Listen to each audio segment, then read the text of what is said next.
مرد کے لیے مسجد میں نماز فرض، عورت کے لیے گھر میں اپنے وقت میں نماز پڑھ لے، ارکان اسلام پورے کر لے، اور ایک شرط نبی کریم نے لگائی، صرف ایک، کیا؟ اپنے خاوند کی اطاعت کر لے بس۔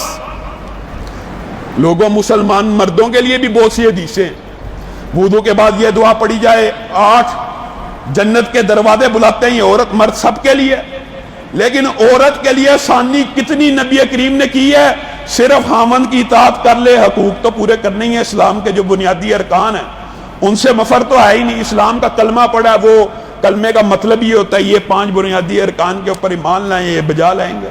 اس کے بعد صرف کیا کرنا ہے؟ خاوند کی اطاعت کرنی ہے۔ نبی کریم نے فرمایا پھر وہ عورت جنت کے 8 دروازوں میں سے 8 دروازوں میں سے جس سے چاہے جنت میں داخل ہو جائے۔ کیا مطلب ہے اس بات کا؟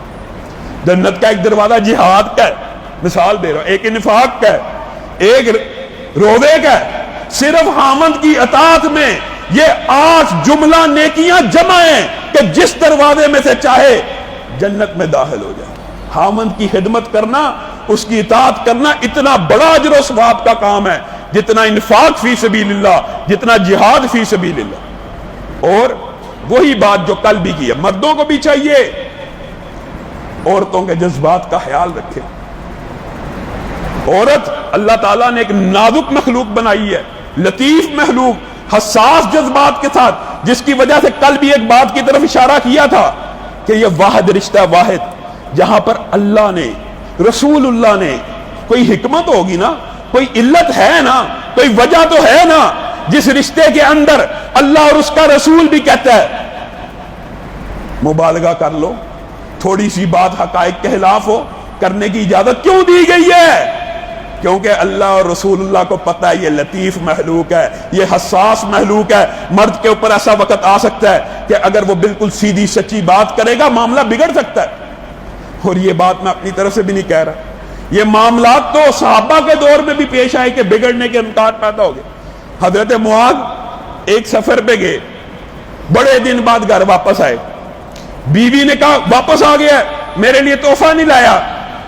عورتیں عرب کی جلالی کفیت کی ہوتی، حضرت معاذ پریشان ہو گئے، افسوس کرنے لگے یہ میرے سے کیا غلطی ہوگی، عرب میں تحفے کا لین دین میاں بیوی کے در، اتنے عرصے بعد آیا میرے لیے نہ گفٹ لایا، نہ خوشبو لایا، نہ کوئی پرفیوم، نہ کوئی تحفہ، نہ کوئی ہدیہ، یہ تو نے کیا کام کیا؟ میں تیرے سے نہیں بولتی تھا۔ معاذ نے کہا اور نہیں میرے اوپر ایک نا نگران مقرر تھا، اس وجہ سے میں نہیں لا سکا۔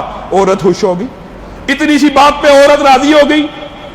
اب لیکن عورت نے یہ بات پلے باندھ لی اور عورتوں میں گفتگو کرنا شروع کر دی، گفتگو کہ نبی کریم صلی اللہ علیہ وسلم معاذ کو امین سمجھتے تھے، ابو بکر امین سمجھتے تھے، میں عمر سے ناراض ہوں، عمر نے میرے خاوند کے اوپر ایک نگران مقرر کر دیا۔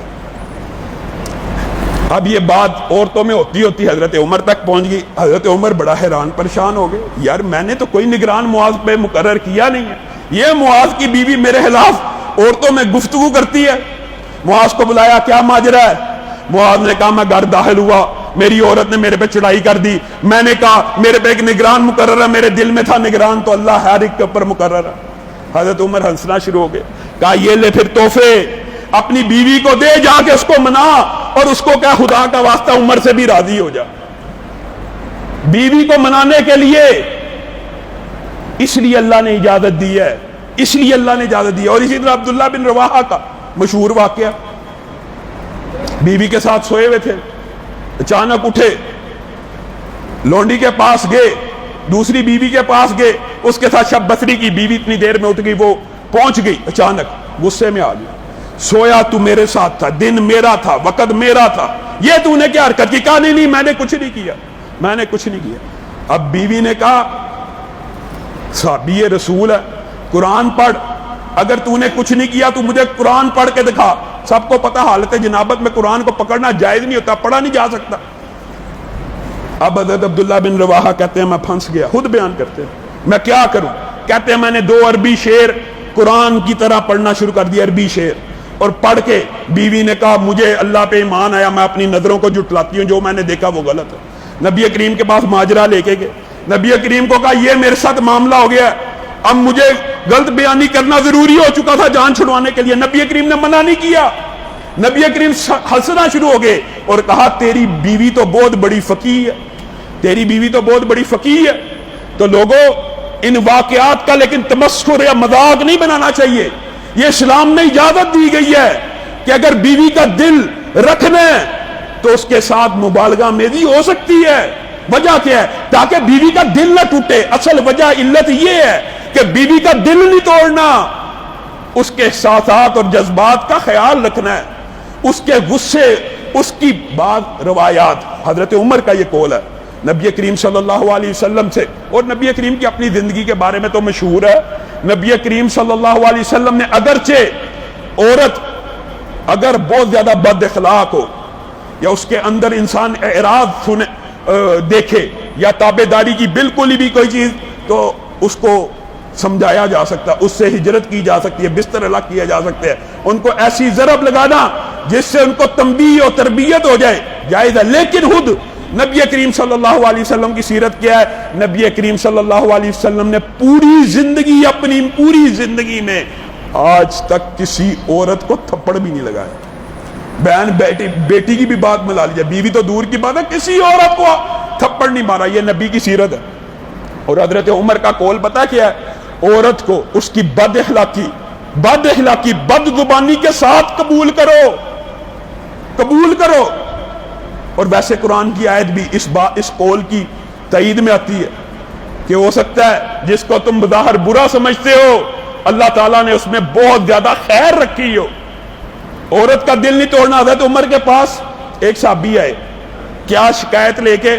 یہی شکایت لے کے کہ میری عورت بڑی زبان دراز ہے، بڑی تلہی کرتی ہے، بڑی اونچا بولتی ہے. حضرت عمر کے گھر کا دستک دی، وہاں پہ شور کی آواز آ رہی ہے. کیا دیکھا؟ حضرت عمر کی بیوی بھی حضرت عمر کو ڈانٹ رہی ہے، اور حضرت عمر 5 بر اعظم کا بادشاہ خاموشی سے بیوی کی گفتگو سن رہا ہے. گفتگو سن کے باہر آیا، یہ بندہ واپس جا رہا ہے. اور وہ کس کام آیا تھا؟ آقا آپ کو شکایت لگانے آیا تھا، لیکن دیکھا آپ کے اپنے گھر میں یہ حالت ہے. شکایت کیا لگانے آیا تھا؟ بیوی کی شکایت لگانے آیا تھا. بدتمیزی کرتی ہے، آپ کے پاس مقدمہ لے کے آنا چاہتا تھا، آپ اس کو ڈانٹے. میں یہاں پہ آیا، آپ خود بیوی سے ڈانٹ کھا رہے ہیں. حضرت عمر مسکرانا شروع ہو گئے. تب انہوں نے یہ قول کہا، اے میرے بھائی، اے میرے بندے، اے میرے ساتھی، ان عورتوں کو ان کی بد اخلاقی، بد زبانی کے ساتھ برداشت کرو. مجھے برا بلا کہہ رہی ہے، میں سنتا ہوں، ایک کان سے دوسرے کان سے نکال دیتا ہوں، مجھے فرق ہی کوئی نہیں پڑتا. اور نبی کریم صلی اللہ علیہ وسلم کا بھی ایک قول یہ بات کا موجود ہے کہ وہ بندہ بد خصلت ہے، کمینہ ہے، جو عورت کی عزت اور تعظیم نہ کرے، ہر وقت اس سے بد اخلاقی سے پیش آتا رہے. یہ کیا